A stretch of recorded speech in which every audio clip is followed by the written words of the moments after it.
Thank you for being. As you all know, today's event is in collaboration with Tibet House Delhi, Jamtse Center, and Tibet House Delhi. So thank you so much for that, Geshe Dorji to invite Sanjay Kala to give the welcome speech. Thank you.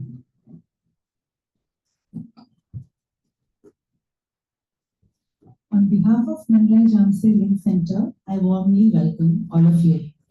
Menlhai Jamtse Ling, meaning Island of Love and Compassion of the Medicine Buddha. It was founded in 2018 by Venerable Geshe Dorji Damdul, a distinguished scholar trained in the Namya tradition. From the beginning, the center has carried a simple yet profound mission to revive India's ancient wisdom for modern times and to offer it in a secular and inclusive spirit.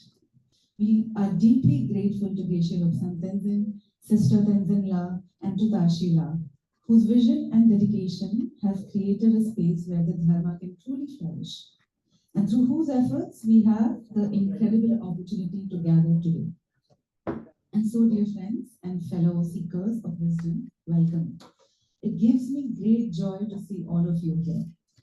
Some of you may have studied Dharma for years, others might be stepping into a Buddhist teaching for the very first time. And in that case, what a powerful start. I rejoice with you.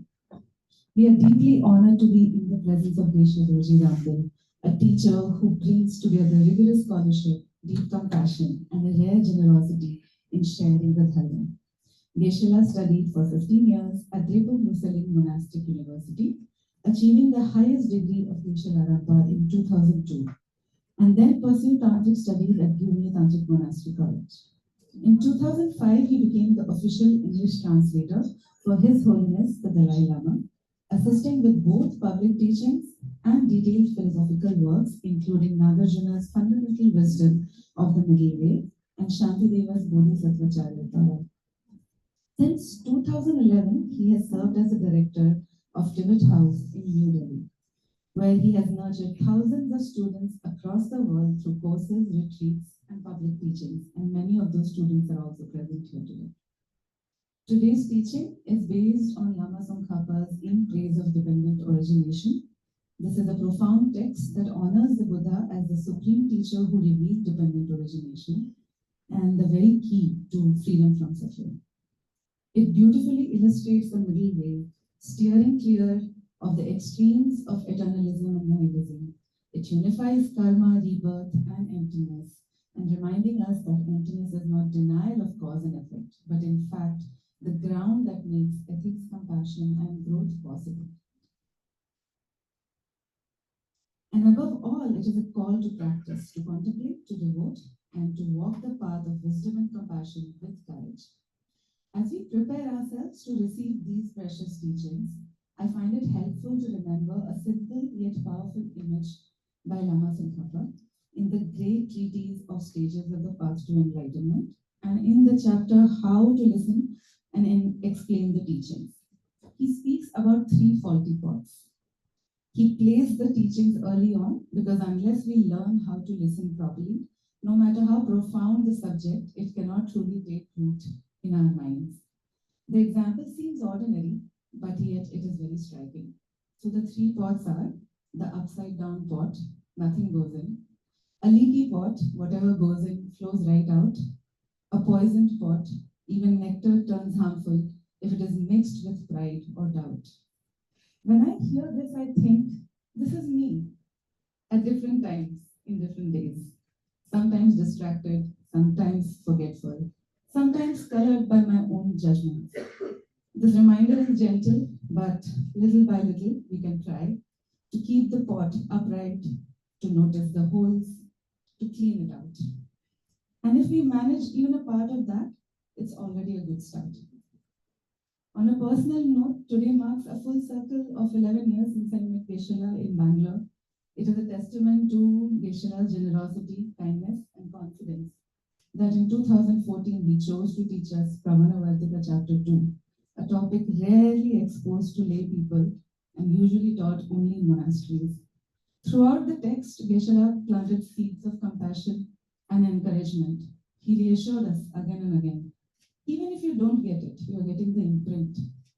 Even if you get a little bit, you are making the mind fertile for receiving teachings in the future. I will admit, in those teachings, I was probably all the three pots, upside down, leaky, and poisoned. Every time I stepped out of the teaching venue, whatever I had understood evaporated. But Geshe-la's words gave me confidence. They reminded me that even the faintest impression is worthwhile, that seeds of wisdom and compassion are being planted, whether or not I grasp them immediately. Over the years, I have been busy patching my pot, turning it upright, rinsing it out, and I imagine many of us are in that same process, cleaning, repairing, and positioning our vessels so that we can receive more fully each time. So, friends, let us come to this teaching with open hearts and attentive minds. May we carry home not just the words, but imprint that blossom into wisdom and compassion. Please join me in offering a warm and heartfelt welcome to Geshe Dorji Damdul.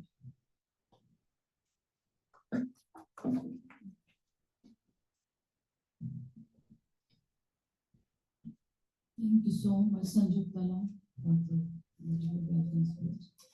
And I would all you all to just know what is the program schedule. We have first session now by Venerable Geshe Dorji Damdul.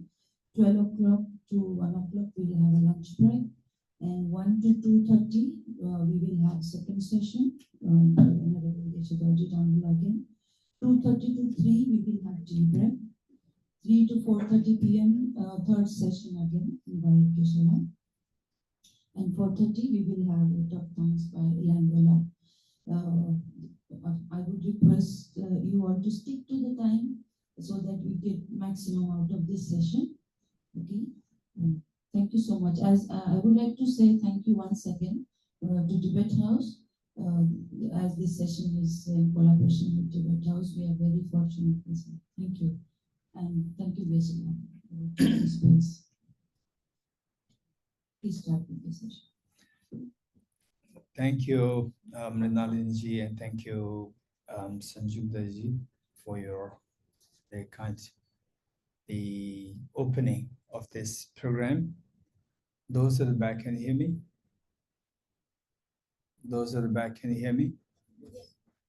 Good. Okay. And it's always really inspiring to see Geshe Santenzala, and it has been many years. I think about like it was 2000. The first my contact with Mumbai, not Mumbai curse was I think 2004 or 5. There's a group of young pilots from Mumbai, and this is how we became connected. And then 2010, I think, was the first the coming to Mumbai to give teaching. Otherwise, I did come to Mumbai before that, but then the coming here for teaching was for some, I think, in 2010, and it was a great experience. And the first thought that came to me was that how I wish that Mumbai has a space, the external space for people to come, learn. And if my dream is even more efficacious, to have a residential teacher. So after about like, how many years are in 2000? Let's say 2007 till today, like 18 years. Geshe has been here for about 4 years, 5 years, almost 7 years. Oh, okay. So within a span of like 10 years after me having this aspiration that if Mumbai could have a residential teacher with the external space for people to come and breathe fresh of ease, relaxation, happiness, compassion, wisdom. And finally, when Dr. Nivedadiji who requested that I come here to give some talks, then the day one of my coming, Geshe appeared. And I didn't know about Geshe at all before that. And even while he was studying, of course, Geshe is way junior to me, younger, I would say, younger. And suddenly to see a very young, dynamic Geshe here, I was so impressed. Okay, my dream actually came true now. So, and since then, I was trying to contact my friends in Mumbai and to connect them to Geshe, and it is purely karmic connection. It's not just like somebody pushes you in the air and then you feel connected. No, it's purely karmic connection. And I see that the Geshe by coming here, he has his own organically, say, the created Sangha here. And people, so yesterday when I met the group of Geshe the core members, it's very impressive, very inspiring, very encouraging. So my heartfelt gratitude and the respect to Geshe for Geshe the very courageous and the amazing resilience, courage, compassion, and highly knowledgeable. So there are multiple things, the qualities which Geshe demonstrated. And one thing which I like to always also share, earlier in my young days, like when I was like in 20s or 30s, I was totally inexperienced. And for me, I don't really like any for sort of the pujas, the philosophy. This is real the Buddhist teachings and the pujas.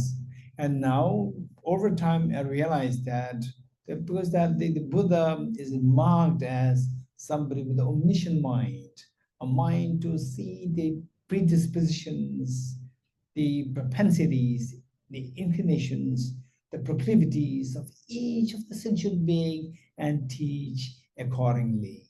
Not that, okay, this is what I discovered, then you've learned this. No, he doesn't impose anything to all of us. So he teaches us in line with our own the capacity and our own inclination and our own the what is known as the latencies. So this is based on this that these teachings were given, and then because of this we see that say the one time it was very interesting. It, it was there was one, I'm not going to mention the place. Okay, so usually in my talks, don't expect me to go into the details of the place, the person, so forth. You'll never get these things. Okay, but you know the concept, the main concept, you get it. Once I was invited by the center, and the center, it is a very remote place where Buddhism once upon a time they thrived, and then the next like 1,000 years gone. This was the situation there, and then the people, the new generation, all popped up, and what they know about Buddhism? Nothing. It was just like the word Buddhism they heard when they were in school. This was the situation. And then my friend, somehow he created a small center there, and I was invited. And from the teaching space to the guest house, um, they drove me, and it's quite a distance, so I had to they drove me. And on the way, to my left hand side, I saw a huge parking lot with innumerable number of cars and the motorbikes. Then I asked my host and his team, that, oh, there must be a very big Buddhist center here. And he said, no, Geshe, no, there's no Buddhist center. This is the only what we have. This is the only one. I said, no, you don't know that. There's my best big Buddhist center here. I will see that. I said, no, what are you talking about, Geshe? What? Look at my left side. And they all looked towards the left. There were about like 4 or 5 people in the car. They looked at me. I said, no, Geshe, this is a big shopping mall. I knew that. I was joking, saying that look at the interest of the proclivities of the people, inclinations of the people. They say the affiliations, the affinities. Look at that. So the people, the affinity is too much drawn into impulsive actions, impulsive thoughts, impulsive physical, verbal, and all to go into the easy way. And what actually gives the purpose, meaning, is so less. And even though in the category of what gives you purpose and meaning, so let's say the teachings of Buddha, or teaching on quantum physics, relativity theory, or any of such things being taught there, versus somebody giving you empowerments for instant realization. Everybody will go there because they don't want to put effort. We don't want to put effort. We want instant, everything instant coffee or instant noodles. We don't want to put effort and instant realization. This is what we're seeking. This is very, very, very unfortunate. So the point is that so coming to see that Geshe here in Mumbai, and then just seeing, like in those days, 7 years younger than what he's today. And there's a great sense of the maturity, a great sense of compassion, and highly knowledgeable. And the one thing which I would say there's a contrast between the Geshe and myself is that I told my friends that you are so lucky to have Geshe here in Mumbai, because the people, they have all sorts of problems. They want to learn philosophy. They want to learn how to manage the emotions. They have the brothers, sisters who go through the emotional downturn, and they need help, and they don't know how to help. They can come to Geshe. And somebody who's interested in philosophy, they can come to Geshe. And who says that, oh, nowadays my dream is so becoming the nightmarish, and I want somebody to do something, help me. Again, you can go to Geshe, we should do puja. Geshe is multi-talented. This is amazing. Then I truly start to appreciate that we require all the skills. So it is for this reason that it is said that there's for the Bodhisattvas, there's nothing which is not to be learned. Let me repeat it. For the Bodhisattvas, from the Bodhisattva path, to attain enlightenment for the benefit of sentient beings, there's nothing which a Bodhisattva need not learn. They have to learn everything, good, bad, everything. And then when you know what's going in the wrong direction, underground, what kind of wrong things are happening. When you know that, then you can actually save many people from going to this way. Whereas if you're totally oblivious to what's happening there, then you cannot help the people. You're totally unaware of what's going underground. So the point is that this is where each one of us, we have a huge responsibility. And don't think that when I say responsibility, oh no, I did not come here to hear the responsibilities, but to have an instant joy or the emotional management skills. No, the point is that finally for your own benefit. So this is what we're going to discuss for the 4 sessions. Today 4 sessions, tomorrow 4 sessions, total 8 sessions. 3 sessions. 3 sessions, tomorrow 3 sessions. So over the 6 sessions, we're going to discuss all these things. Finally, let us remember that whatever we are doing, say you are attending universities, or you're going for a job, or you're running your own businesses, or as a teacher, or whatever you're doing, keep in mind that it is for your well-being, for your well-being.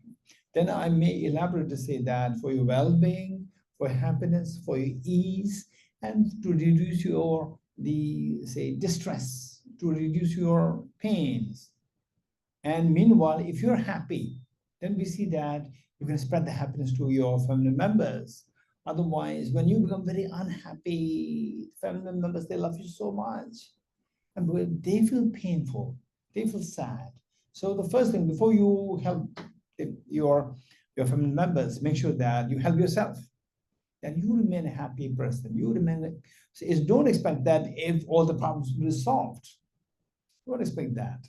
At the same time, you have incredibly great potential. Each one of us, whatever religion that you're following, whatever ethnicities, whatever gender, it doesn't matter. Each one of us, we have that the potential for the ultimate happiness. The treasure is inside us, and that I'll try to explain this here because that oftentimes, people who are influential speakers or who are influencers, they talk something and then people are inspired, but then finally, what should I at the say the finally what should I be doing? So what he said, what she said is so inspiring. How should I begin? Where should I begin from? So this is a serious question, and many people they don't have this answer. Even the speakers. One time there was somebody who was a greatly respected author, and he was to give a talk on his book. And I was asked to be the chairperson for that talk. And they listened to the talk, 1 hour talk. And the author concluded by saying that the ultimate answer to your happiness is to have a communion, to have the communion with the divine, to have the communion with the ultimate, to have communion with the divine. And all this 1 hour talk, the did not mention how. So then in my remark, I said that okay, next book that you should be writing it should be on how. You stopped here that the secret of the happiness is to have communion with the divine. The next should be how. Can we have the communion with the divine? That should be your second book. This is what I said. So what I'm saying is that this is something which we really need to be convinced of. What am I doing? Okay, why I'm saying this is that it personally benefited me a lot once when I was in Singapore. That the Singaporeans, they're just amazing. This is the place whose I would say is a beautiful blend of two cultures, Singaporean.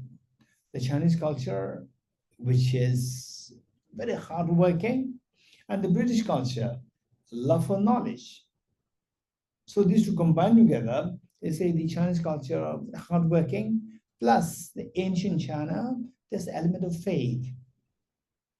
Faith is very beautiful, but faith can go a disaster if not complemented by education.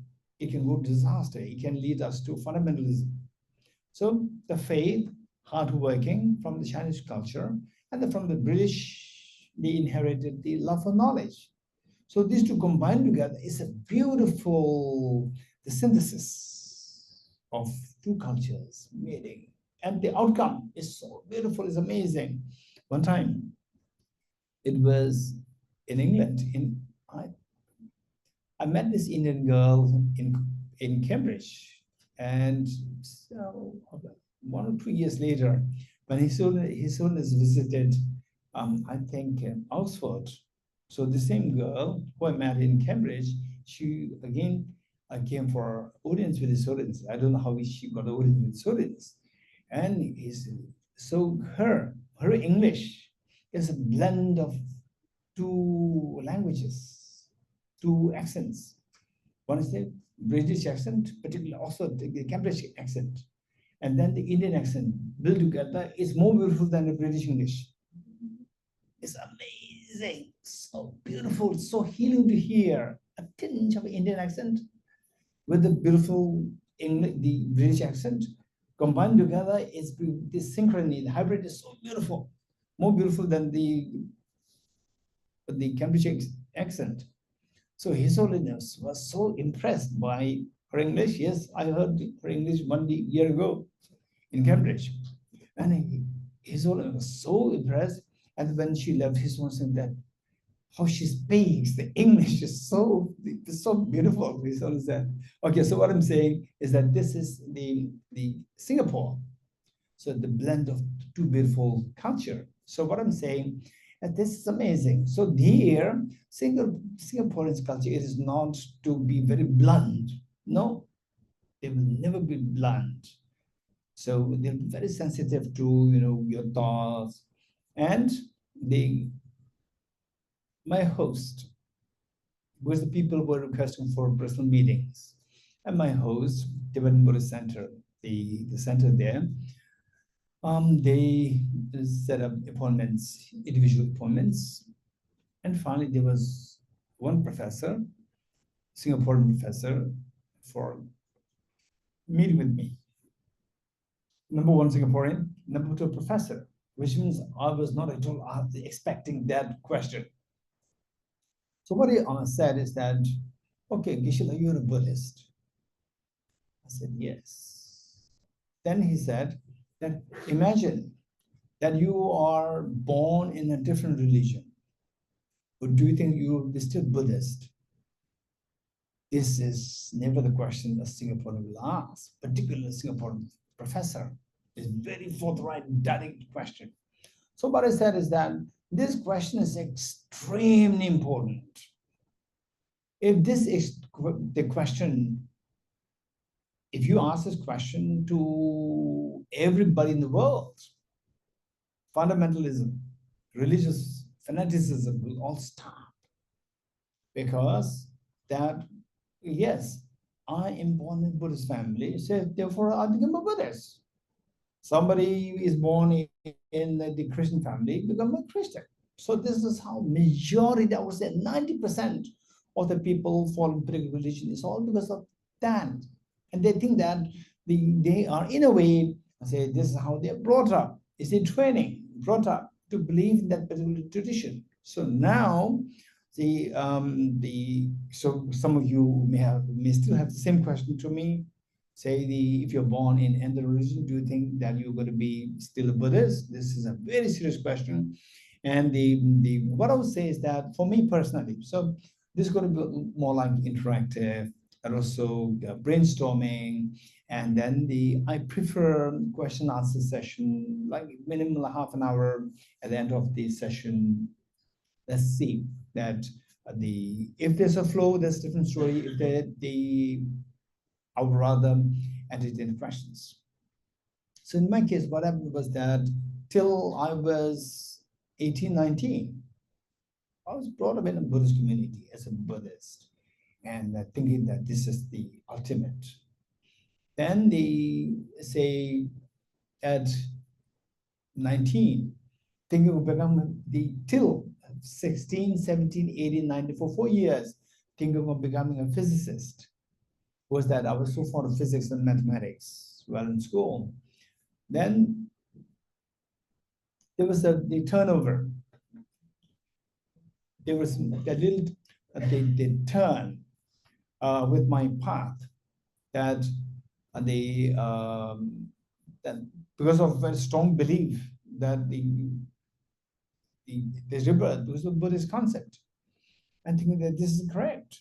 And then I moved from joining the regular university to the traditional Buddhist monastery, thinking that, okay, fine, this is my path.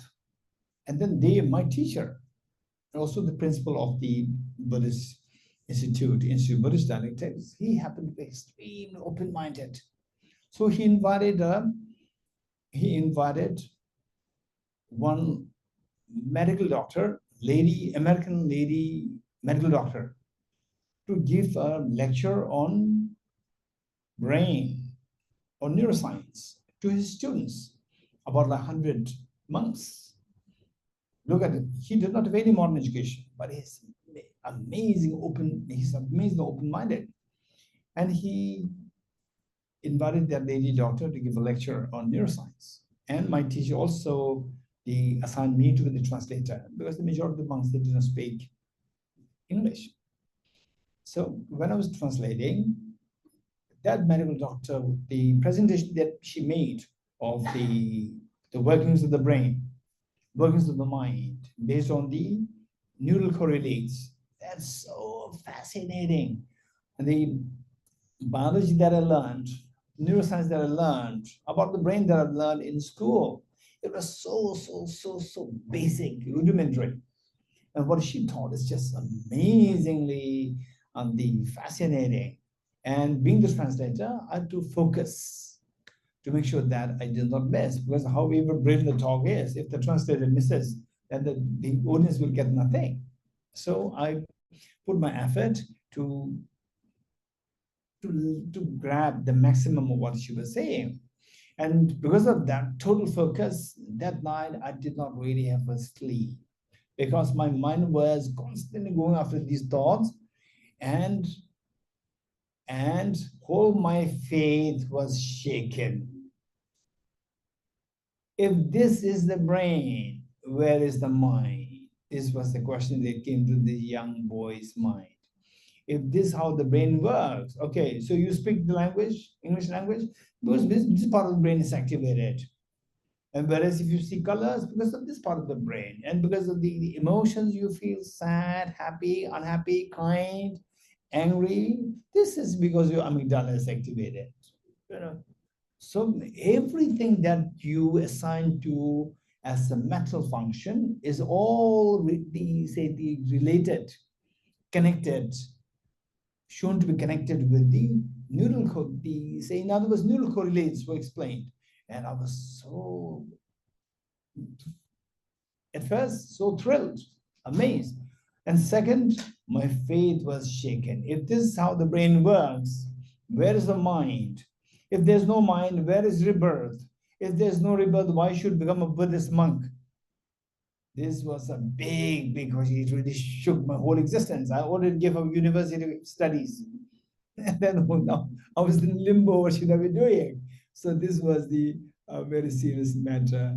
Okay, so that started my journey. Anyway, I would say that I'm glad that since my childhood, like particularly I remember age 16, from 15, 16, from there, I had a very inquisitive mind.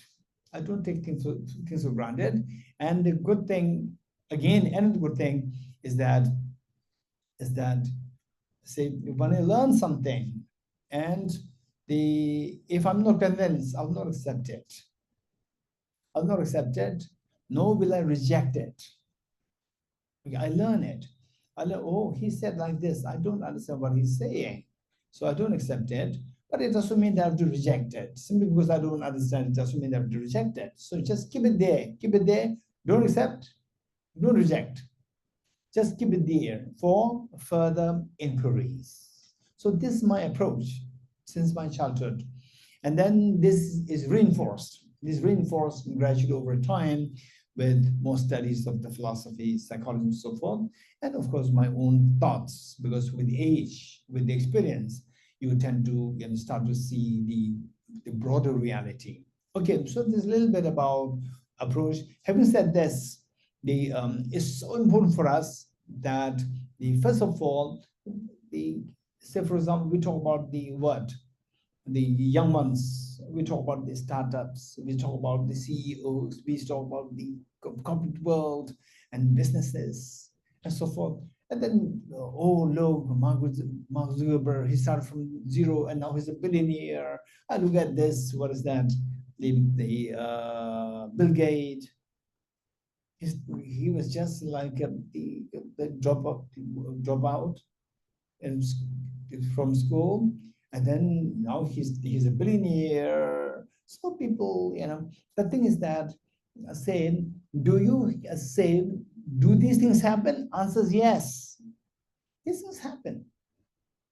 And in the olden times, only if you are from the aristocratic family, you have the possibilities to shine.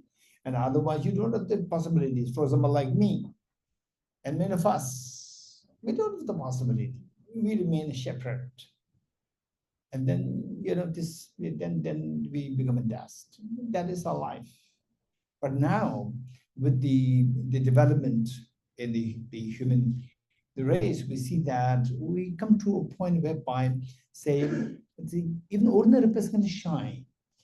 This is amazingly great thing.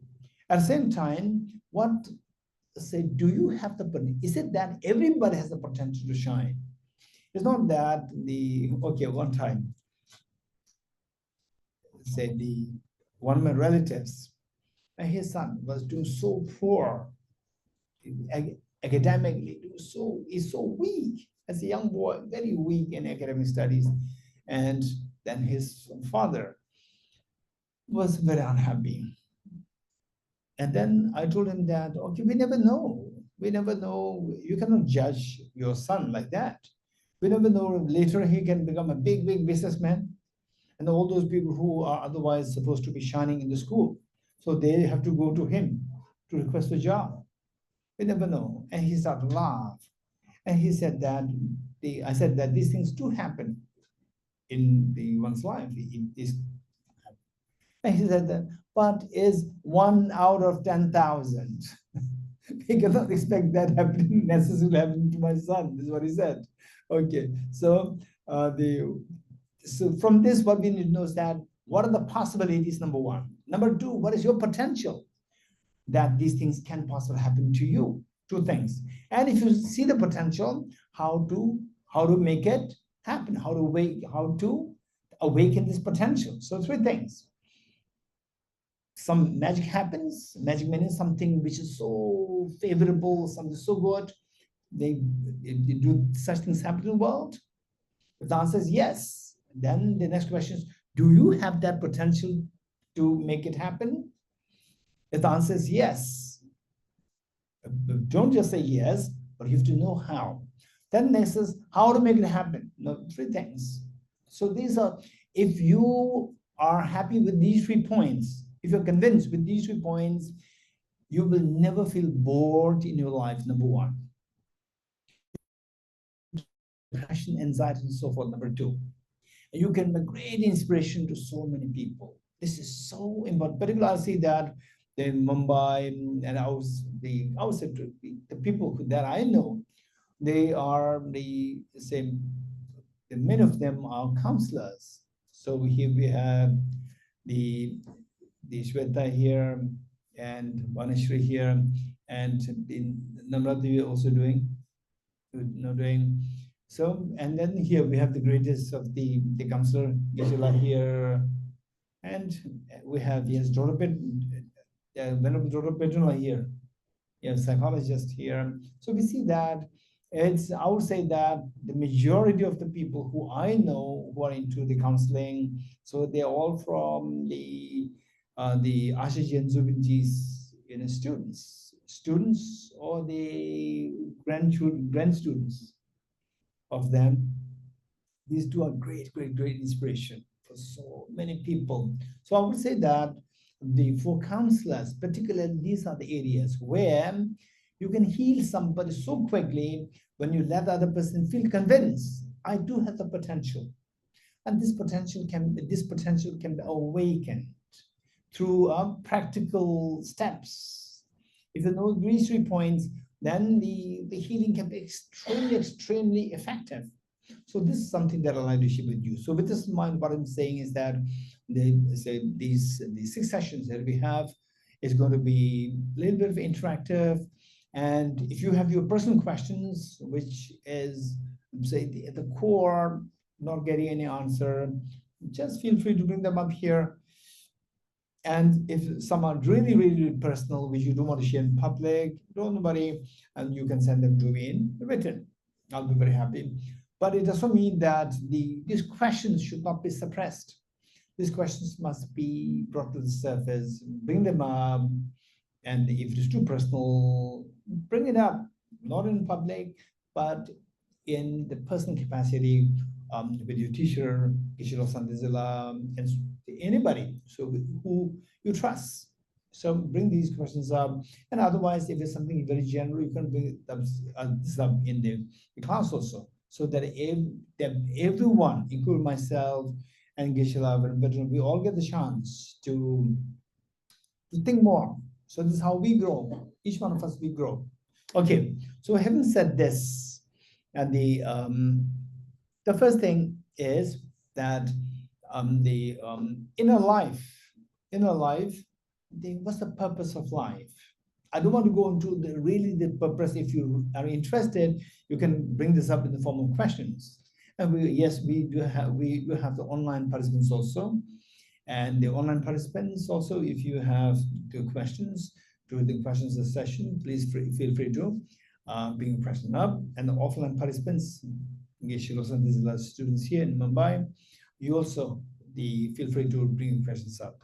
Okay, so here what I'd like to share with is that His Holiness the Dalai Lama, 2008, was invited to give a public address in Delhi University. And at the end of the address, a girl raised her hand to ask a question to His Holiness. What is the purpose of life? Yes, I told you I'm not going to go into what the purpose of life is, but if you're interested, you can bring this up. So what I am focusing on is slightly different, related but different. That His Holiness responded that we live on hope. Number one. Number two, we hope for happiness.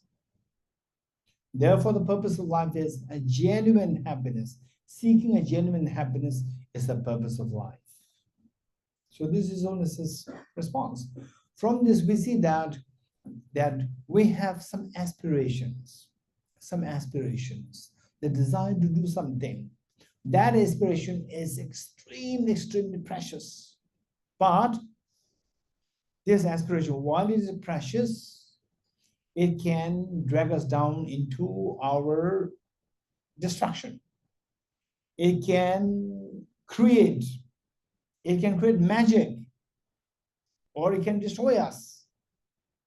So this is an incredibly great tool for either our growth or our destruction. What is that tool? Aspiration. So the next question, my question to all the participants, particularly the offline participants, is that, let's say this aspiration, the aspiration per se is very neutral. It is like a knife. Knife is very neutral. But knife, if it is used productively, constructively, then is extremely useful. But it can also kill somebody very easily. So what makes a difference? Just as this knife, whether it's going to be constructive, helpful, beneficial, or harmful, likewise this aspiration. It can make you a demon.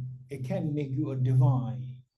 So the question is, what do you think that makes somebody suffer because of this aspiration? And on the other hand, what makes you think that this aspiration can make you greatly successful, make you greatly happy? What makes the difference? Aspiration per se, they does not guarantee that. There should be the second component. Adding to that, then the aspiration is wavered, left, right, whatever. Okay, anyone, what do you think? Quick, raise hands. Yes, over there.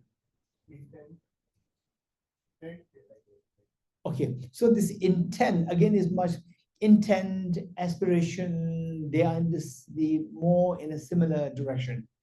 So some intent can make you be successful. Some intent can drive you in destruction. So what determines, what is that factor? That factor added to the intent or added to the aspiration, it makes you shine or it makes you the die. Yes.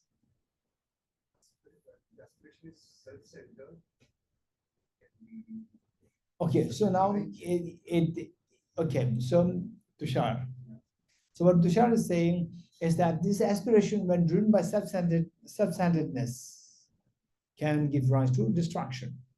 For example, a small child and a very experienced person 30, 40 years of experience, gray hair like me, right?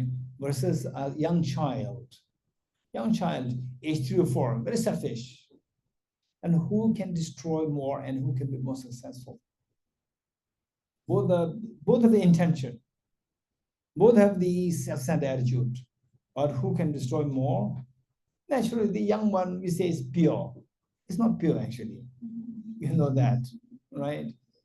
But in comparison with the same child, after 30 years, after 40 years, that child is very pure. You're getting it? So what makes the difference? Now I want to give you a great clue. Neha, experience. Being aware of what you are actually. Being mindfully taking action. Okay. Look, being mindful, being aware of what you're doing, and so forth. Good. Okay, so these question interaction will be very, very useful. So don't think that unless answer comes from me, okay, other people, you know what, not sure. So why should I waste time thinking about them? You know, let me speak. You know, why doesn't speak?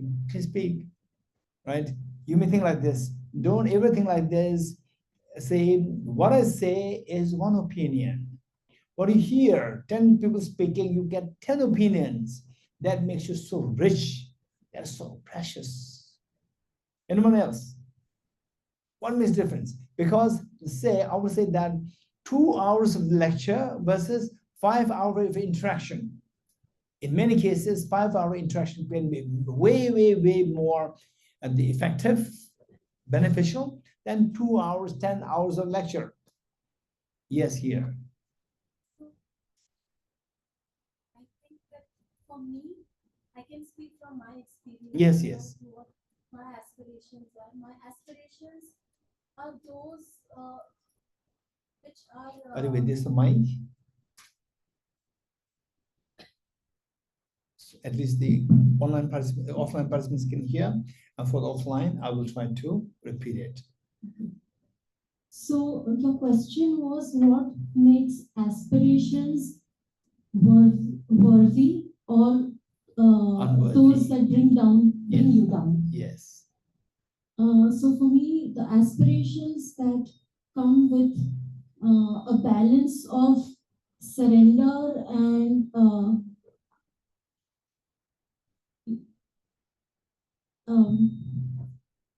Okay, surrender, let's say. Okay, so what your name? Jagruti. Jagruti.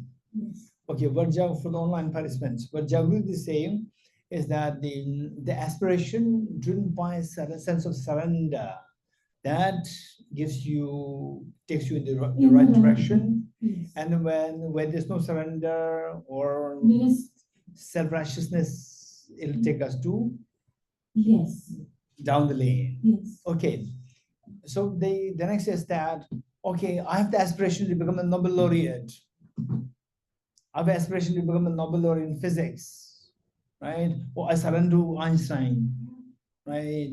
Oh, Einstein, I surrender to you, Einstein. You recite this mantra for 100,000 times. Do you think that you will become a Nobel laureate in physics? You will not. Okay, now you get a clearer picture. You already got a clearer clue. You're getting it? So what what Jagruti said is not completely wrong. I'm not challenging. These are the points. So where always entertain for your thoughts, entertain questions from others. These are known as the enlightening moments. You are being enlightened. Enlightened doesn't mean that suddenly you have the hello light around. This is not enlightenment. Enlightenment means Your thoughts are being elevated to a high level of thinking. That's the enlightenment. Okay, with this, they don't take that as the say personal challenge. Somebody challenge you. Instead, take that as an opportunity for you to grow. Okay, so over there. How I define constructive and destructive. My understanding of what is constructive and what is destructive. Okay, so you are saying that you should have the understanding of what constructive means and what is destructive means, and then you have to know that well, and then when this knowledge accompanies aspiration, that aspiration will become something worthwhile. Whereas if that part is lacking, that knowledge is lacking, then your aspiration can drive you in the wrong direction. Okay, thank you. The girl over there. So when we have a motivation to dedicate whatever we do, even if it's the smallest thing for the good of all sentient beings, if we doing it in our capacity as well as because when we are not yet enlightened, I just think of enlightenment. When we are not yet enlightened, we function from a limited perspective. So at every step, if there is a dedication for the good of all sentient beings, that is a way in which aspiration can be taken to a higher mind. Okay, thank you. Thank you. What was your name? Yeah. Okay, what we are saying is that your aspiration, when driven by good motivation and dedication, then it can become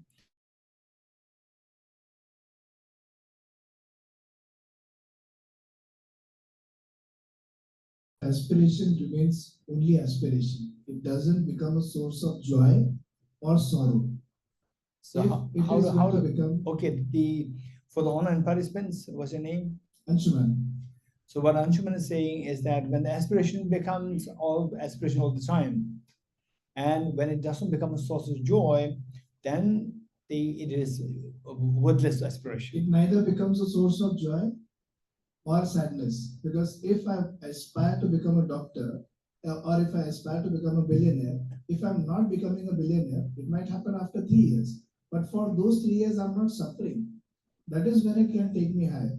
Okay, now the question is, what can make you say to become a billionaire today, or after 3 years, or after 30 years? It doesn't matter.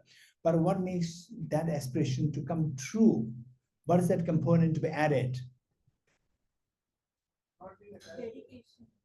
Okay, not being attached to, okay, I'm not attached to Albert Einstein, but I surrender to you, Albert Einstein, whom recited like, right? I'm not attached to you, but okay. So this is where we really need to think more. Okay, the girl over there.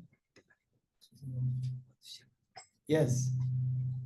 And your name? My name is Ishu. So basically, what he said, continuous action in the direction of where you want to go without the attachment to the outcome. Okay, so the continuous effort, action, Continuous effort. issue. Yes. So what issue is saying is that the continuous action is required, like recite a mantra, Albert Einstein, continuous action of reciting mantra, does it help to become a Nobel laureate in physics? No. It doesn't. What is required? So whatever is required to, like What in is terms that? of physics, like studying, doing research.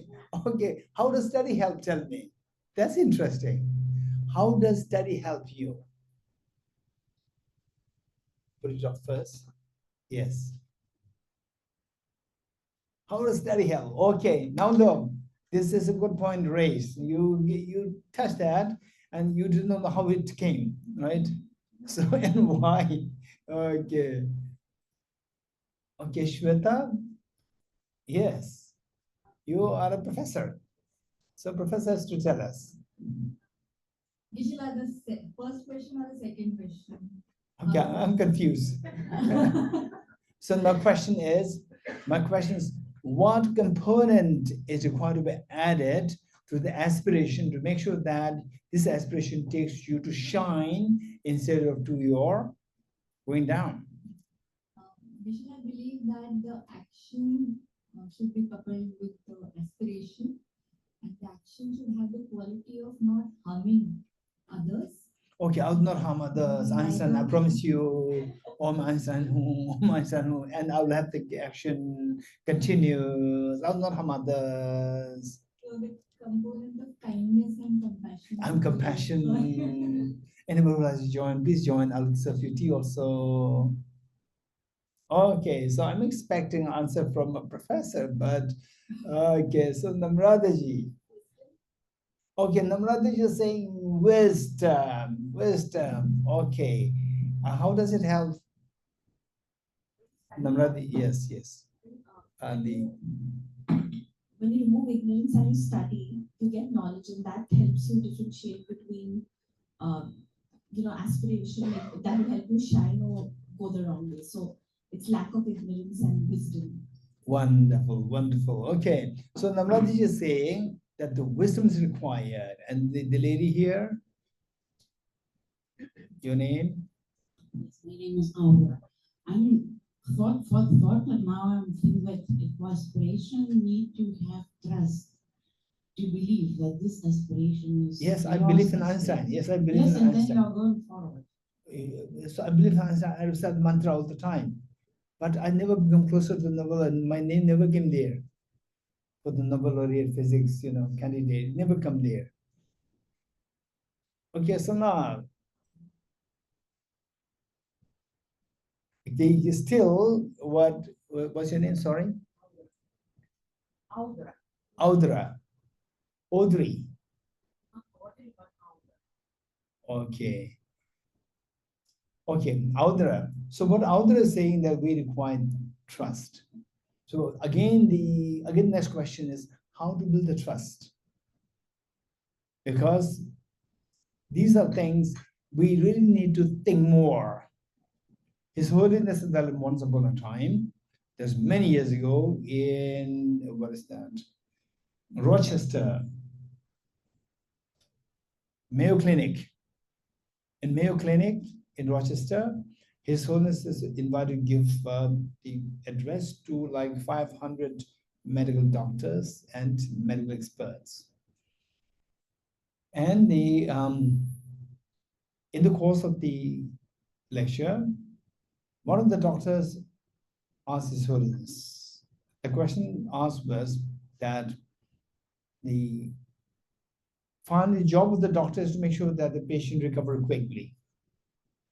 And for the patient to recover quickly, it entirely depends on the patient's trust on the doctors. How can we build this trust in the patient's mind? So just to say to have trust is not that easy. How to build the trust? It's not that everybody. Exactly. So that trust is required. So the next question is how to build this trust. Again, this is another question. You getting it? So now this is a good point. Trust is a very important point. At the same time, even the trust can go wrong. Trust in the wrong person can make us go into fundamentalism. Trust in the good person can make you shine. Again, how to build the trust in the proper direction. Yes or no? Yes, we should have sense of discrimination which is based on study, reflection, meditation. Okay, so what Namrataji is saying and what Sonal is saying, they come to the same point. It is the sense of discrimination, sense of ability to distinguish what is right or wrong, and then to know what is right or wrong. Within that, again, what is the subtle version of truth, even more subtle. So this is what is, and complete information, correct information, complete information, and systematic information. So finally, okay, let me say that what all of you said is correct, but I can still keep asking you more questions. And they will all boil down to what these two girls said, that it is finally we have to have the wisdom, the knowledge, information. And the knowledge, again, three things to keep in mind for the knowledge. And why knowledge? I'm going to give you one example, real life example, and you see if you are convinced with that. Okay, first let me give the example. What happened was that, so these examples will give you a conviction that you don't need to believe in the Buddha, you don't need to believe in this person, that person, so forth. Simply through your own experience, you get to know the importance of the knowledge. Then you'll be very convinced. That is so important. Finally, say, for example, somebody following Buddhism, somebody following any religion, somebody believing in Albert Einstein, somebody trusting your father, trusting your mother, trusting your sister. So all these things should be for your well-being. Don't forget it. It should be for your well-being. And later on, you see, as I said earlier, Geshe here, you have to learn more. Finally, I said that begin with your well-being.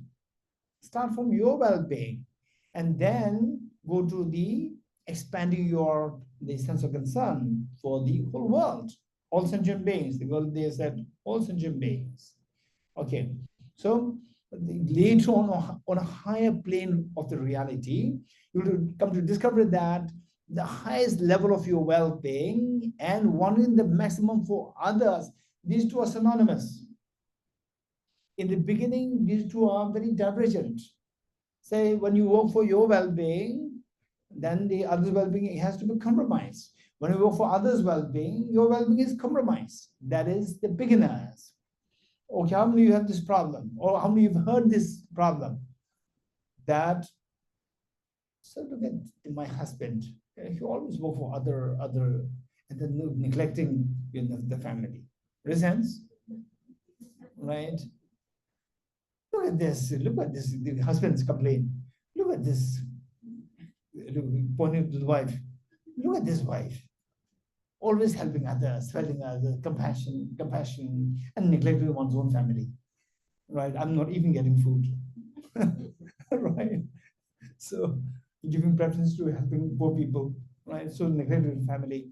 So this on the earlier stage. On the earlier stage, helping others and the helping yourself, these two seem to be dichotomous. Then at a later stage where your maturation reaches to a certain level, then these two are synonymous. The more you help others, this is the best way to increase your joy. What the gentleman over there said, your name? Anshuman, what Anshuman said is that your joy increases. Your joy increases. The more you help others, your joy multiplies. It's amazing. At that stage, we see that compassion and your well-being, these two are synonymous. These two are directly proportionate to each other.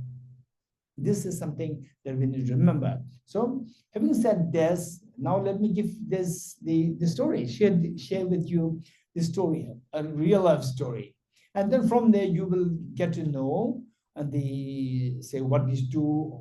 two of them said is true. And meanwhile, what others said, they are true, and they also require more questions, and they'll all boil down to what these two said. For example, the trust, then the joy, then the surrender. All these things will happen when the knowledge part, when the wisdom part, when that is included, everything falls in place naturally. So what happened was that I must be age 15, and I was so fond of mathematics and physics. My math teacher, he was in the middle of his class. He's very strange. I would say his presence is very different. He's extremely calm and gentle, and he never shows even the slightest anger to anybody. But all the students, even the most mischievous, naughty boys, Even they are scared of him. They're scared of him. But he never scolds anybody. And his style is very different. I really want to know, what is that skill that made everybody scared of him? Yet he did not really have to scold anybody, show anger to anybody, and things happen the way he wants it to happen. So what he said was that he said that one time his car broke down. His car broke down, and he took a car to a mechanic. A mechanic just opened the bonnet and then looked inside, and finally the mechanic held a hammer and hit it 3 times. And then he started the car. The car started so well. And my teacher asked the mechanic, how much should I pay you? And mechanic said, $300. Is it expensive or is okay? Just hit it 3 times, dang, dang, dang, and then charge $3,300, which means dang $100. Next dang $100. So next dang $100. My teacher was shocked. He said that you just hit the car with hammer 3 times, and you were charging $300. Just hitting it once, $100, so expensive. So what he said that I did not charge you even a single penny for hitting it with the hammer. So hitting with the hammer is for free. I didn't charge you, it's for free. But where to hit the hammer? You don't know. You know how to hit. You don't know where to hit. Where to hit? I learned it from my teacher. I learned it. I paid money. I learned it. I say so. Therefore, what you know, what I know, the common thing that we know, that I'm giving you for free. Hitting is for free. But there's one which you don't know, which I know. That is where to hit. I'm charging for that. If you don't know that, your car, it can be like, say like $10,000, but you'll be useless. With $300, now it becomes useful. You can use it. So it's the knowledge, it's the wisdom. Where to hit? It's the wisdom. So you have to have if you get the wisdom, how to make yourself happy? How to make yourself happy? Then you say that aspiration, because you know that with this kind of effort, that I can reach that destination. So what is that destination? Where my miseries are mitigated and my happiness expanded. This is my destination. So your aspiration will become so alive and meaningful, and with the wisdom, you know that it will take you there. It's not just a belief. You don't just have to believe in this. Because of this, as such, what I'm saying, that we all have the aspiration, and as some aspirations can take you down, it will be a cause of your destruction, and some can make you shine. What aspirations will make you shine?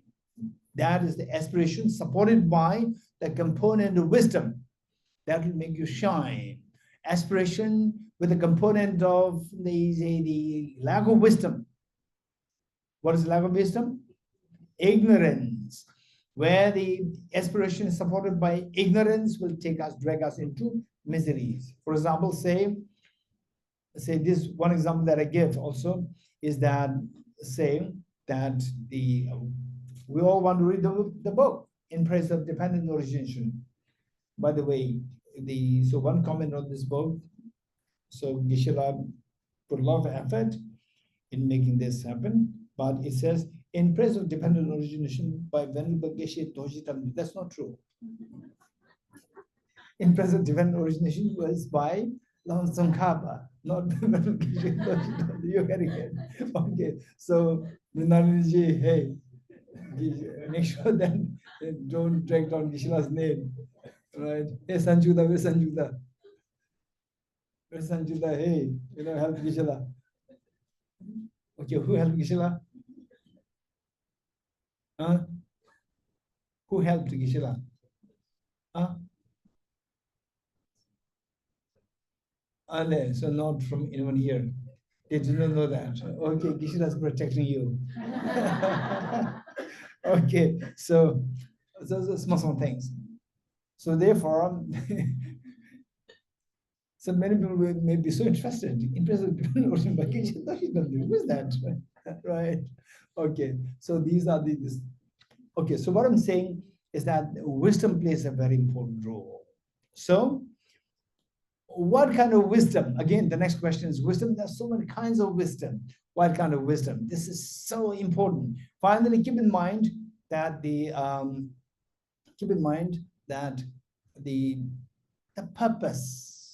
the purpose of life, as this owner says, that we live in hope and we hope for happiness. So it's your well-being. That's the purpose, my well-being, your well-being.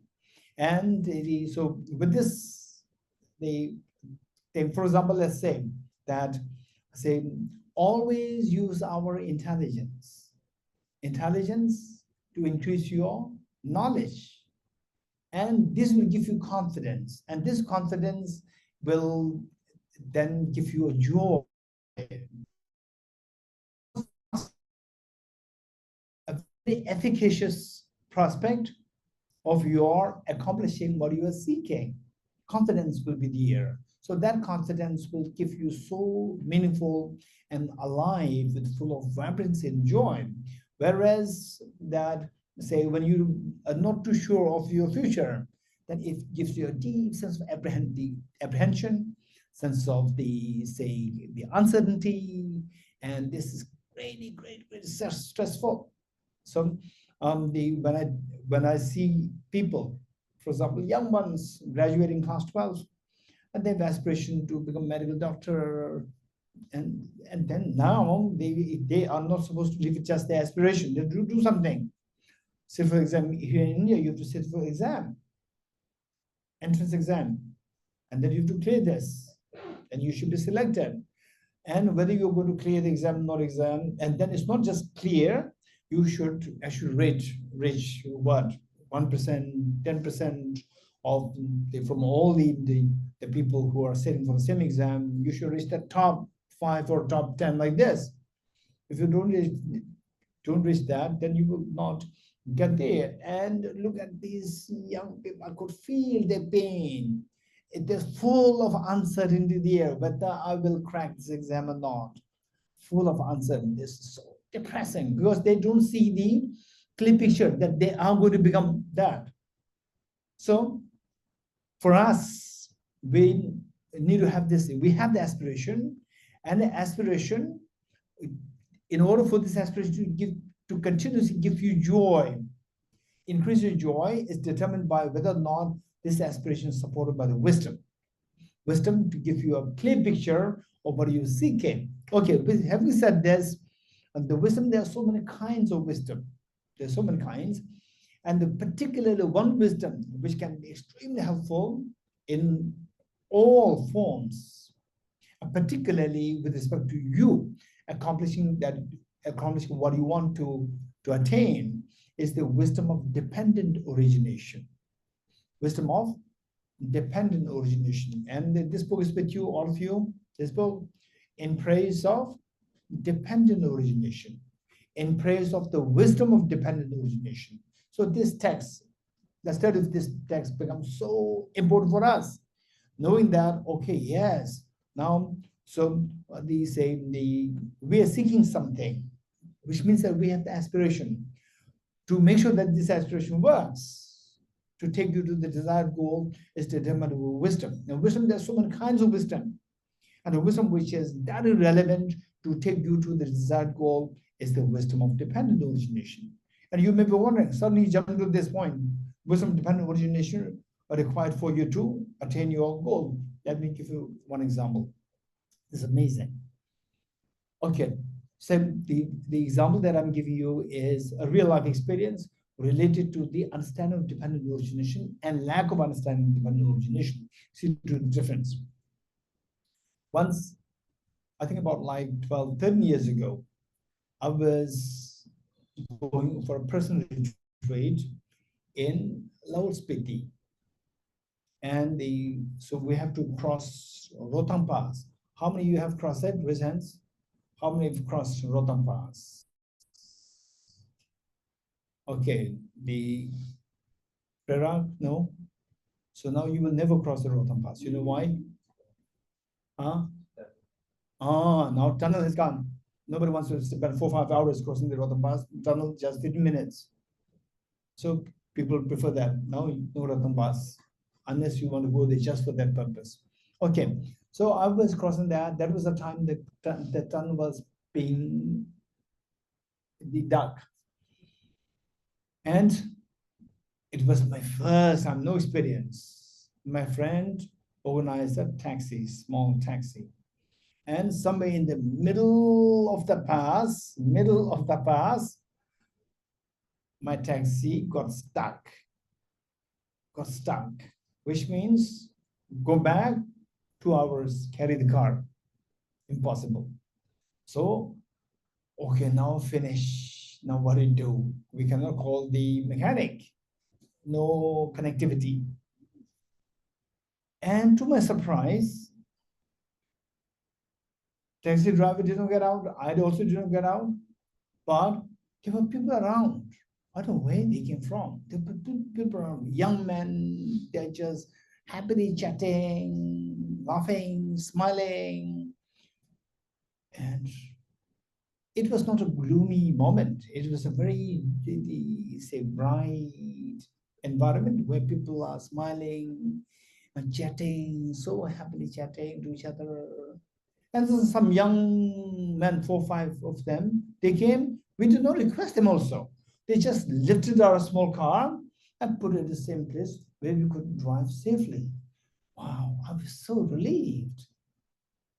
This is amazing. This is the humanity. We did not ask for help, and they helped us. And we required the help. They helped us. It was amazing. So, after the retreat, after 1 month, coming back, same Rohtang Pass.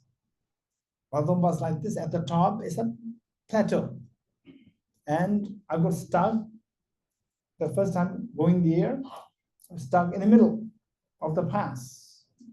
Then returning, my car was stuck at the plateau, the top. It was already 6 p.m. and drizzling and cold, mud, down like 1.5 feet mud. And I thought, don't worry, humanity is there. Humanity will come. No humanity is coming. There's so many cars, but no car is stopping. Okay, now humanity is not coming. Okay, we have to do something. Then I asked the driver, hey, now do you need my help? He said, yes. So I removed my shoes, socks, jumped into the mud, and we tried to lift the car. No hope. But humanity is not coming still. Then I told the driver that if 2 of us somehow we cannot get out of this problem, we will die tonight. It's freezing cold, already drizzling, 6 p.m., dusk. Then I said, we have to stop the cars now. Don't wait for the cars to stop. We have to stop, make them stop. So I asked that we have to raise our hands like this. And the driver is doing like this. I said, no need to feel shy. Now you do like this. So I also did like this. Nobody stopped. Nobody stopped. Then there was one car stopped, and the driver peeped his head out of the window and asked, are you a High Lama? I said no, and he left. He left. Okay. Then finally, 5 young Indian men, all so well prepared, bikers with long boots, knowing that there's mud, long boots, 5 young Indian men on bike. The moment they saw me, they stopped. Okay, they stopped, they started to chat with me. They talked about Mashtuatila, Delhi place where the Tibetans are. Mashtuatila. And then I said, Then these boys, they lifted the car and put in safe place and withdrew. Look, so in the series of episodes, we see where the dependent, with the understanding of the dependent origination, your happiness or your ease, your aspirations fulfilled. When the understanding of dependent origination is missing, your aspiration goes down. Okay, let me see. Now tell me first. In the first case where my car broke down at the middle of the path, the humanity came. When the second case, returning, no more humanity came. Why? Anyone guess? Okay, the gentleman behind Cyrus, because Cyrus is expert. Respected Geshe Dorji, Namaste. In the first case, when your car was in the middle of the path, so all cars were blocked there. So they need your car to remove from the path. So there was a dependent origination. But in second case, your car was there. They don't need to remove your car. They were passing there. So there was no need of the dependent origination. Your name? Sushil Kumar. Okay, Sushil Kumar is from NMC2? Yes, sir. Okay. Thank you. Okay. Okay. Okay, look, this is, how precise my guess is. You're getting it? Okay. So exactly what Sushil Kumar just said is the perfect answer. In the first case, why the humanity came is that the people there, they know, they're well aware. Somebody said awareness. Awareness. Awareness, not only just awareness of the correct information, which is dependent origination. By dependence on his car getting stuck, our car getting stuck will be originated. You getting it? So this is awareness that these people had, because they could see the dependent origination very immediately. His car got stuck, my car got stuck. Unless his car is removed or is put to safe place, my car can never go.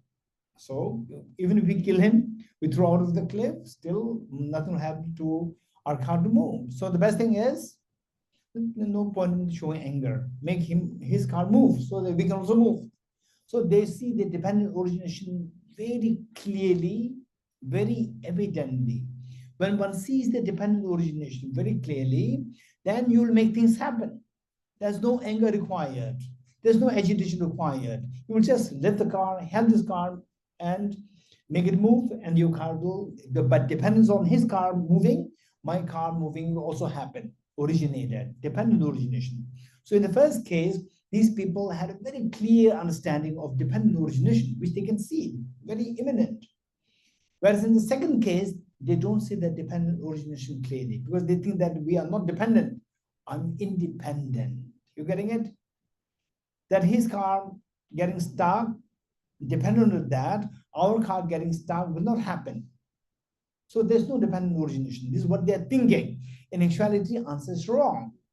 There's a subtle dependent origin there, which they could not understand it at that point. So why this person, they say, ask, are you a High Lama? I said, no, then he left. Because he has the feeling that depending on helping a High Lama, you will get good luck originated. Your good luck will be originated. This is his thinking. So seeing that this is not a High Lama, so good luck will not originate in him. So why should I waste time helping him? Left. And then it's not a complete story. The next part of the story is that these 5 young Indian boys, they helped our car to move. Then after 50 minutes down, that gentleman who said, are you High Lama? His car got stuck. You're getting it? So in his mind, when he asked, are you High Lama? Although he's not High Lama, maybe next time my car can get stuck and his car can move, he can help us. Dependent originally. He did not see this before. If he see this before, he can help us. And then once he help us, then later on his car gets stuck and our car is moving, we can help him. He could not see this before. So this is where anybody who can see the subtler and subtler level of dependent origination, these people are happier, happier, and happier. Any situation can trigger happiness. Any situation. Just by seeing this person, okay, although he's not High Lama, it doesn't matter, but my car gets stuck later on. Then he can help us. Right? This dependent origination, if he sees that, so just by seeing this, and later what happened that then he, from distance, I could see that he already got out from his car car got stuck. And he saw that our car was moving, right? And from his face, I could see that there's guilt there. So this guilt he can see way ahead of time, so that this guilt actually doesn't happen. He can prevent it very easily. So why he could not do that was because of failing to see the dependent origination on a subtler level. You're getting it? So those people, even the leaders, world leaders, in the family, the leaders, the father, the mother, brother, sister, who's ever leading the family, if his or her understand dependent origination ranges from very gross to the subtle, the whole family can benefit a lot. Whole nation can benefit a lot. Whole world can benefit a lot. For example, His Holiness the Dalai Lama is talking about the whole world. It's not talking about me, Tibetan, Buddhism. No, he's talking about the world. World should not suffer. World should not suffer. He's talking about think of the world order. So look at now, all the wars, tariffs, all this is happening because of too selfish thinking. I could not see dependent origination, subtle levels of dependent origination. The less you see the subtle levels of dependent origin, more you become like a childish. So you can see that. And the world leaders, they're being a small child. Because they could not see dependent origination. So the point is that in your own life, to make sure that your aspiration goes in the right direction is whether or not that is supported by the wisdom to see the subtler and subtler versions of dependent origination. That wisdom, if supports your aspiration, it will make you shine from the state of misery to the state of joy and greater happiness and greater happiness. Okay, this is it. So therefore, this text is so relevant in praise of dependent origination. Okay, so we have now on the 16 minutes left, and I'd like to entertain some questions before we retire for the lunch. Any questions? Any questions? And may not necessarily be, related to what I've said thus far, or anything that you might have. Anyone? Yes, over there.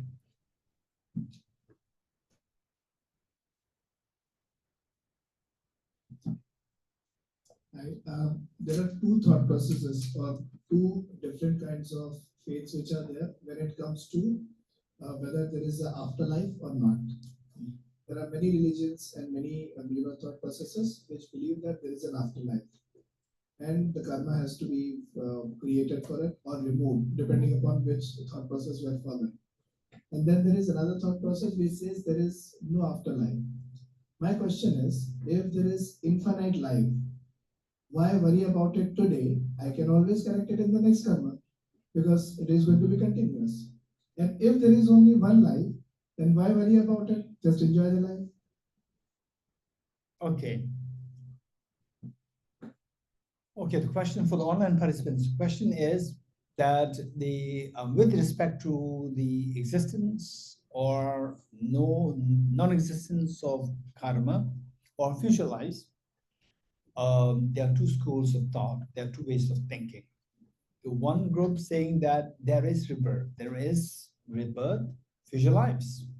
One says there is no future lives. So in both cases, your name?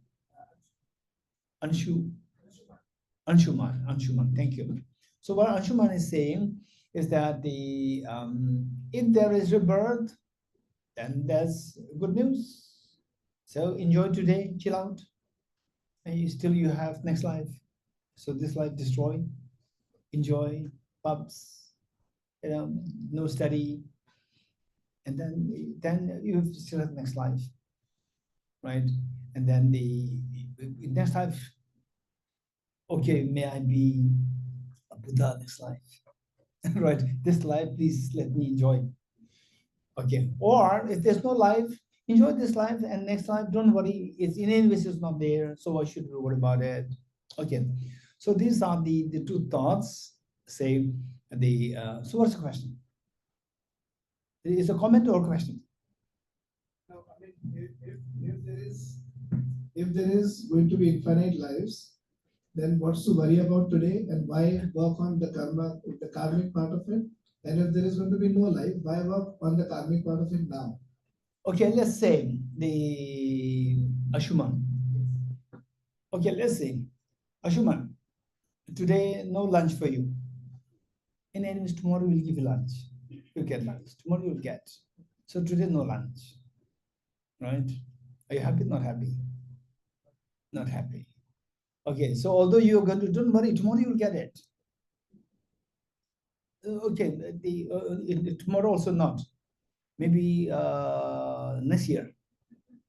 Lunch. Next year you will get lunch. Would you happy? Not happy. Not happy. Okay. So we should deal with these practical realities. Practical realities. We are somebody who does not want to suffer even for a single day.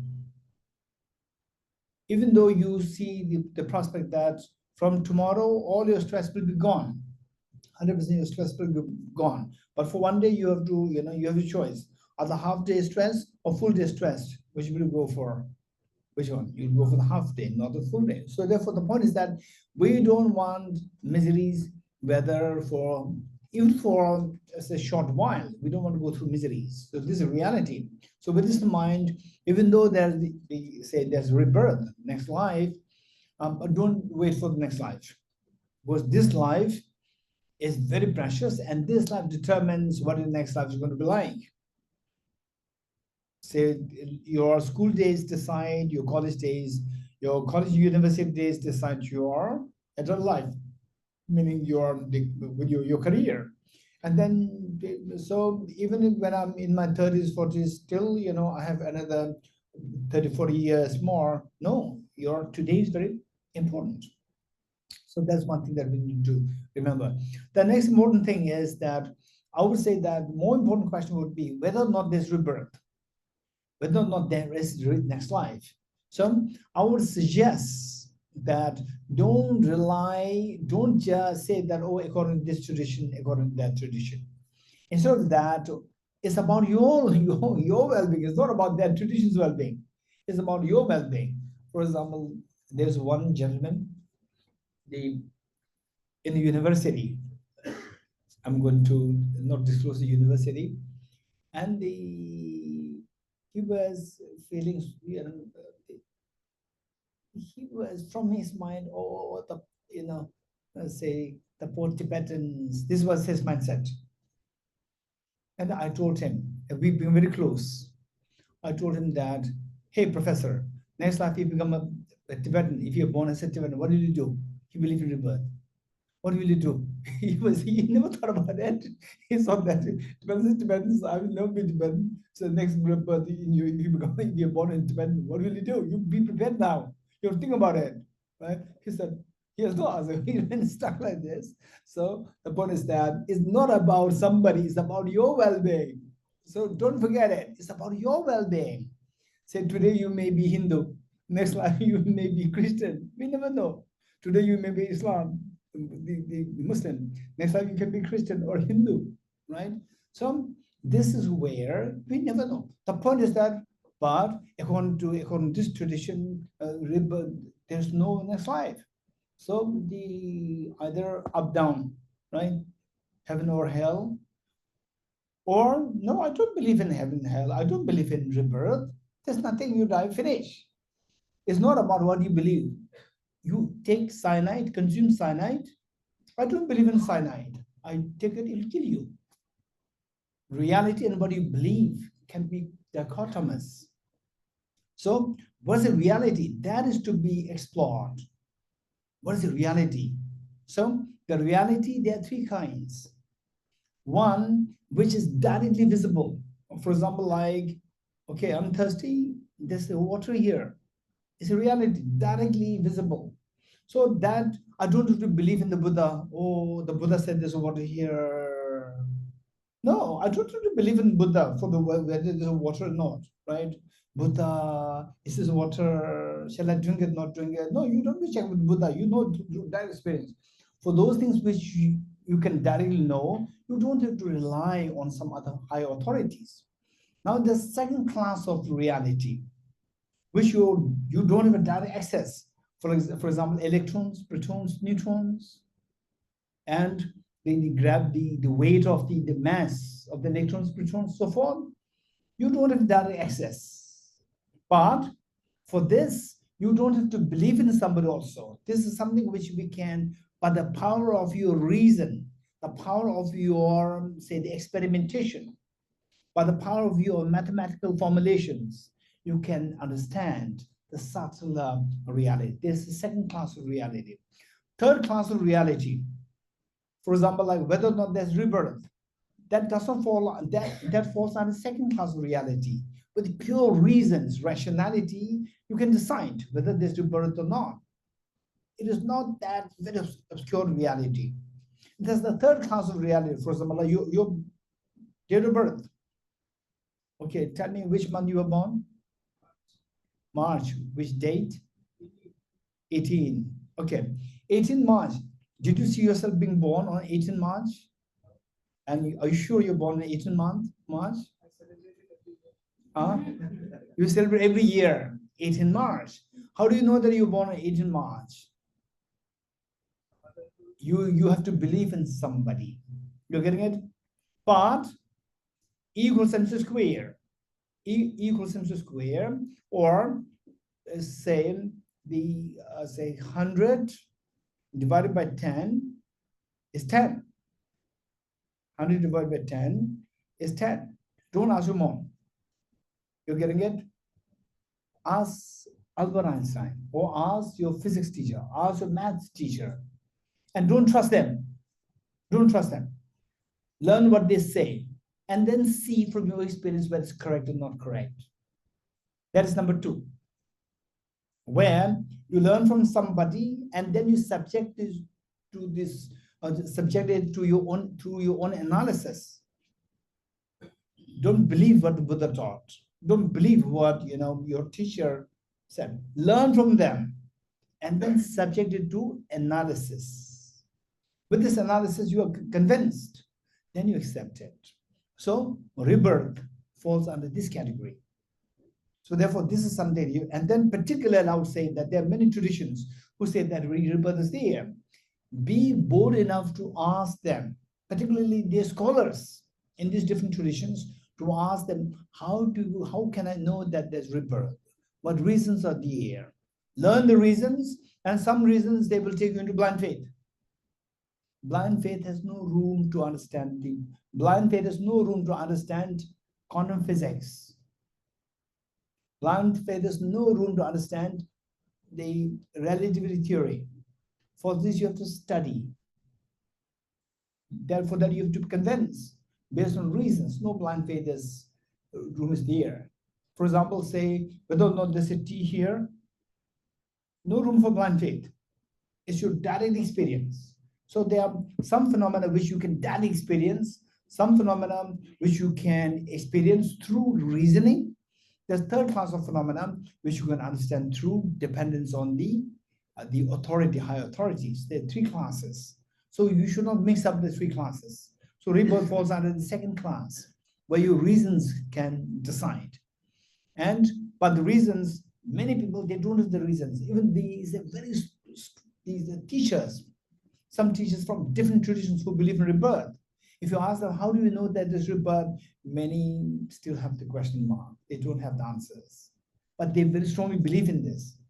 But if you ask for the reasons, they have no reasons. So the point is that you have to identify those scholars who actually render you the reasons which is to help you to establish what the rebirth is, so that you get conviction in this. This is a very important point. Any more questions? Raise hands. Okay, here. Yes, here. Mike. It was very interesting moment when you shared that the neuroscientific scholar, that the teacher impressed you and your faith Shook. Yes. Can you tell a little bit more the future, how you back to the faith? Okay. What's your name again? Outer. Outer is saying for the online participants. The question from Outer is that, say, initially I was born in Buddhist family, and with the blind faith that what the Buddha said is correct, Buddhism is correct. And suddenly, reaching age 19 to 20, then my teacher inviting this medical doctor to give lecture on neuroscience, and then my faith shook. It was shaken. So Auda is interested how the faith came back, right? Okay, in between you have missed one question. Did your faith come back? Did it come back? If I say yes, then how? You're getting it? Okay, let's not take for granted that it came back. So it doesn't mean that it did not come back also. You're getting it? Okay. So the answer is yes, it came back. It came back. It was a long journey.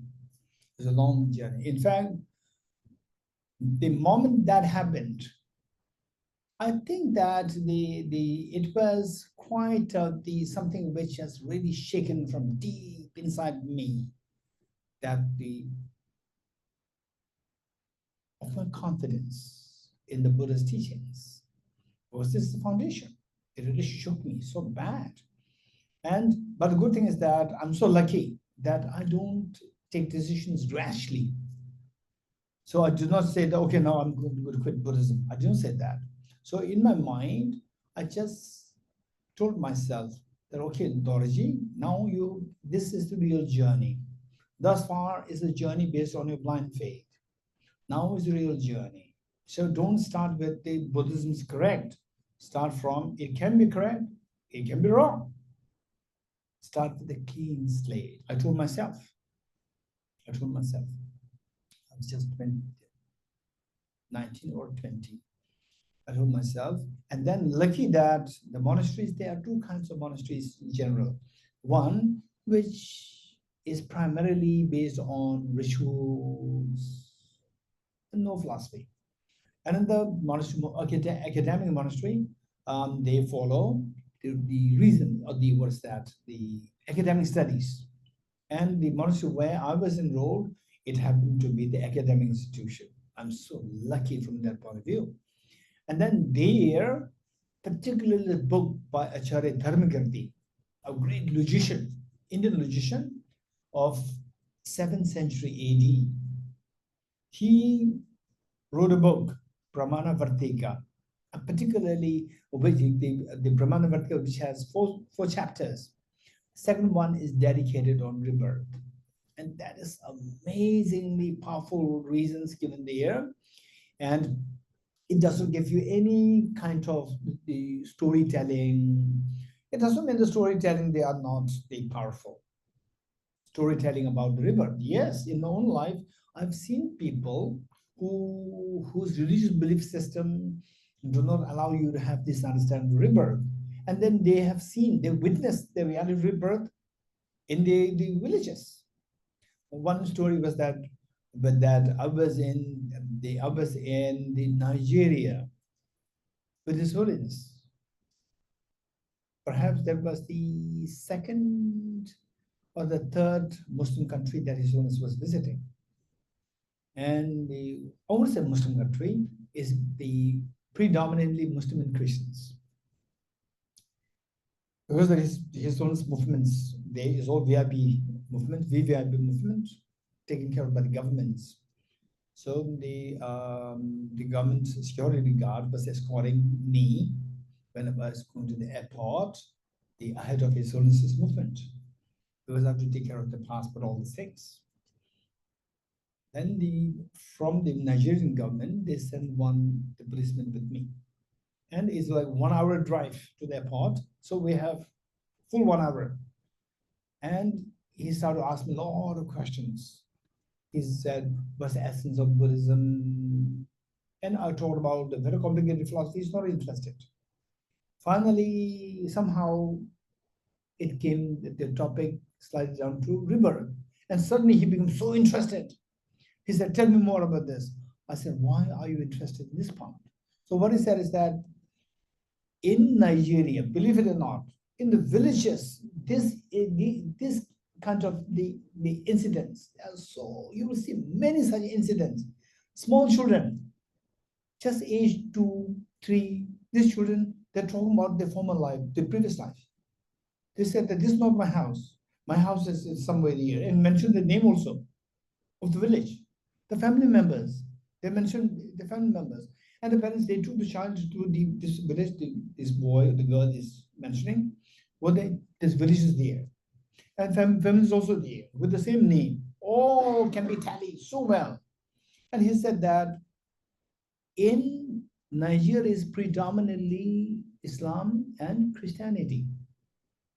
And in these two theologies, you don't find mention the rebirth concept. But something of this is actually happening. And we don't know what this is.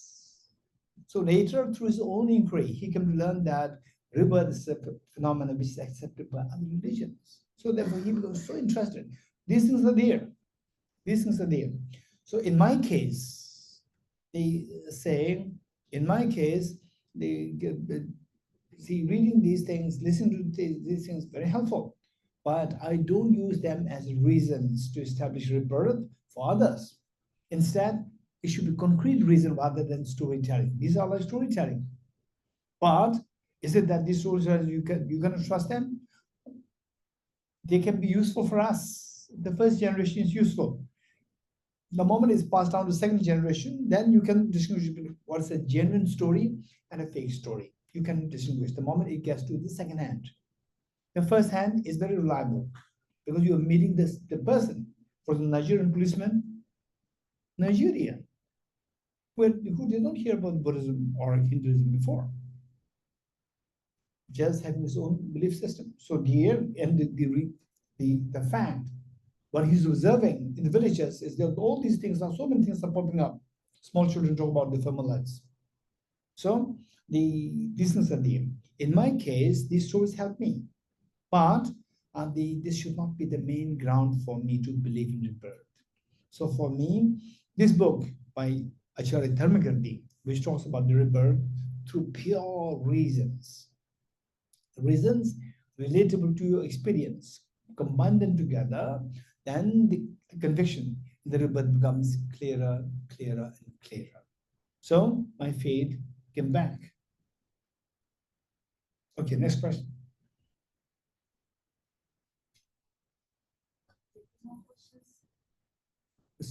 Moderator, you decide. Rinalini. Okay, I think better recess. Better to have lunch break. Yeah. So we come back fresh, but in time. Better to come 5 minutes early. And we would like our teacher to also take a little bit rest. So let him go have lunch, freshen up. Okay, we'll recite the Heart Sutra mantra 3 times. So I see many faces from the NMC 1, NMC 2, NMC 1, 2, 3, 4, 5, NRC, NCC. So you know how to recite this. So this mantra is a very secular mantra. Secular mantra, which means that say gade gade bara gade bara samgade bodhisa. The meaning is that go beyond, go utterly beyond and establish your full awakening. Meaning that meaning go from the darkness to the light, to the greater light, to the absolute great light, and utterly the light of the happiness. And What do they mean? So it's very simple. Yes, it's simple, but there's a deeper meaning there, which if you get time, you can ask this as part of question answer.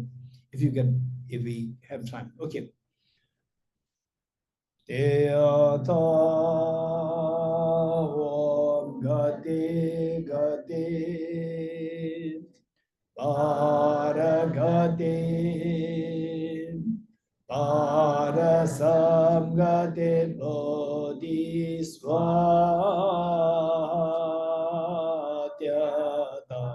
Om Gati Gati Paragati Parasamgati Bodhisvatyata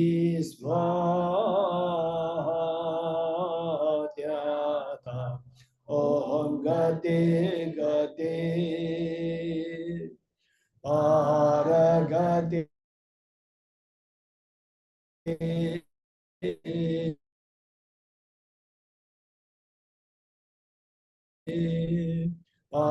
Swaha.